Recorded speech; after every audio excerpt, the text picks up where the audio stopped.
Nimi sagantaa haa mabooda jira jettanii sagantaa gurri tokko gamana jira nan fakkaatu hundi namaa hoggaanii fi lulluubu kana akkasitti sagantaa keenyaa kabajamoo hedduutu keessa jira kan akka kabajamoo daariktara mana barumsaa Amran Qalloo barsiisaa keenya Faamii Ibsaa faatu keessa jira akkasuma qaamota gartee warra kabajamoo gurguddaatu keessa jira keessummoota ijoollee hiriyoota diineedha Qarratu nagammachuu isaa fooddachuu qabna jechuudhaan baddaa gammoojjii akkasuma gartee dhooqaa fi tulluu qaxxaamuranii asitti argaman hedduutu jiran fakkaatti kanaaf sagantaa keenya gartee kan akka ajaa'ibaa walmaala mancaasaa jiru Amran Qalloo kan mallattoo jiru intifamaallee ni keessumachaa jira waaw Kamile shop kana kunoo kabajamoo Faamii Ibsaa dhufanii jiranii isaa wajjin Akana wali maramaa jira mee hamilee eebbifama guddaa waatiin Assalamu alaikum warahmatullahi wabarakatuh. Waalaikumsalam warahmatullahi wabarakatuh.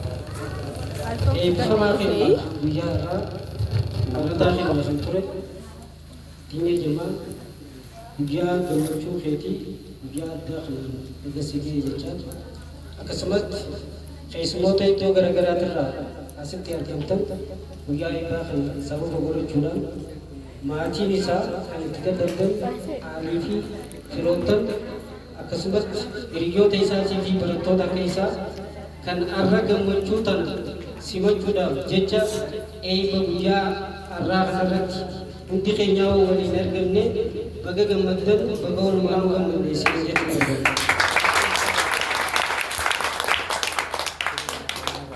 Marrawan anak guyyaa addaati gammachuu hangana jamnya wadii jiraachuu akka dhufaame jechuudha.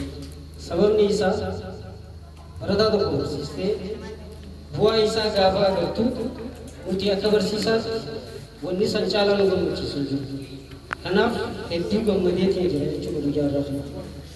Kanuma wajjin wal qabatee waa'ee eebbifamaa keenyaa kana raawwati ko turuu barbaada kana dura yeroo san anis hoggansa mana barumsaa turre barsiisummaadhaan manuma barnootaa kanarra ture jechuudha. Barataan kun barattoota keessa barattootaatiitu jira. Hundinuu barattoota jechuu hin dandeenyu maqaadhaan garuu jechuu dandeenya.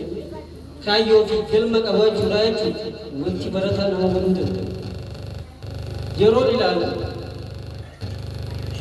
barataan kun daree keessatti barataa qaxalee ture akkasumas naamusni inni agarsiisaa tures nama addaati jechuudha.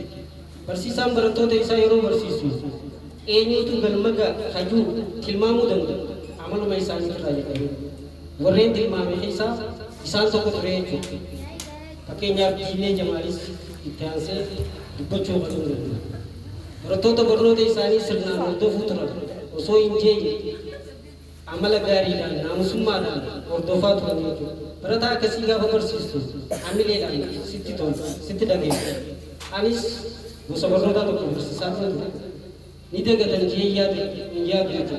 Akka biyyaatti barnoota yeroo sana barsiisaa ture. Akkiniin itti barsiisaa ture kutaa sagalittis bu'uura isaaniif ta'a jee haala sana qopheessaa ture jechuudha. Arraa ammoo akkana ta'ee gaafaan argu hedduu natti dhageemaa hedduu natti gammachuu guddaatu natti dhageemaa jechuudha. Kanaafuu irra deebi'ee gosa gammachiisaa. Kanaaf eebba kanarraa zibiloo namni tokko dhugaadha eebba jeetuma dhufa. Inni kaan ammoo eebba kana keessatti wantoota dabran ergaalee dabran waan irraa hubatu mul'ata godhachuu danda'a jechuudha.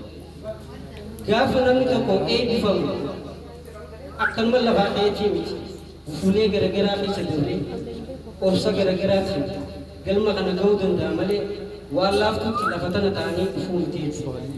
Maatiin itti dadhabuunis osoo hin hafin jechuudha. Barnoonni yeroo gandatti barattu dhugaadha laaffistee ilaaluu dandeessa.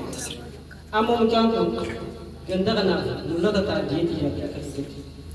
Maaliif barataan ganda kana keessa jiru namna isa dura jiru yoo allaalu ta'e barnoota isaatti jabaachaa cimaa barachaa deemaa jechuudha.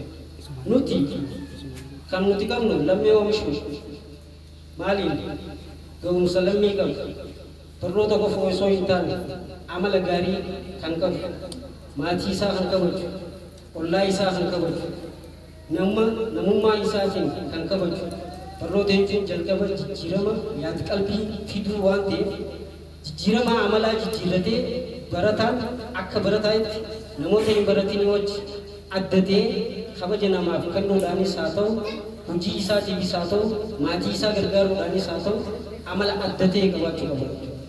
Kanaaf mucaan kun akka dhalatoota yookaan dargaggootaas haa ta'u barattootaas haa ta'u ganda kanaatitti mul'ata ni ta'aaf jeetiin yaada.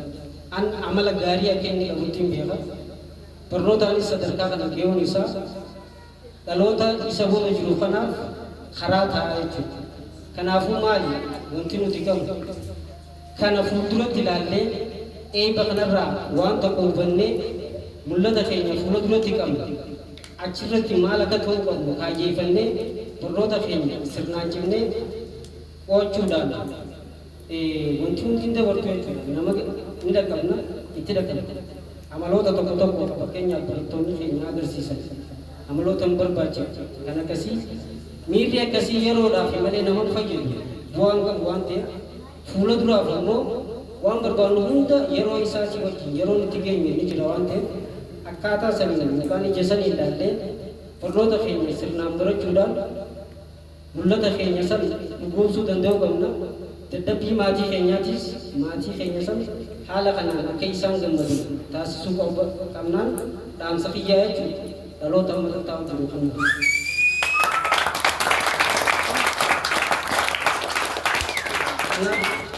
Guyyaan kun guyyaa addaatii hedduulee dubbachuu hin danda'u. Gammachuu guddaatu natti dhaga'amee jira. Warreen asirraa sagantaa kana gaggeessaa jiran barataa keenya Maamadiif akkasuma Amir Afaallee jajjabaadhaa isinis bakka guddaa isiniif qabna. Maamad fakkeenyaaf Amirri keenyaas dhiyooma kana eebbifamee jira. Isallee asitti barsiisnee jirra akka carraa ta'ee waggaa tokko akkas hojjetamuu dandeenyee jirra. Kanaafuu bakka guddaan isin haa ga'u barattoota dhalattoota jalaa waliif jiranis kaayyoo akkasii qabaatanii akka barnoota keessan galmaan geessan isin jechuu barbaada. Baga gammaddan baga walumaanuu gammannee galatoomaa isin jechuudha.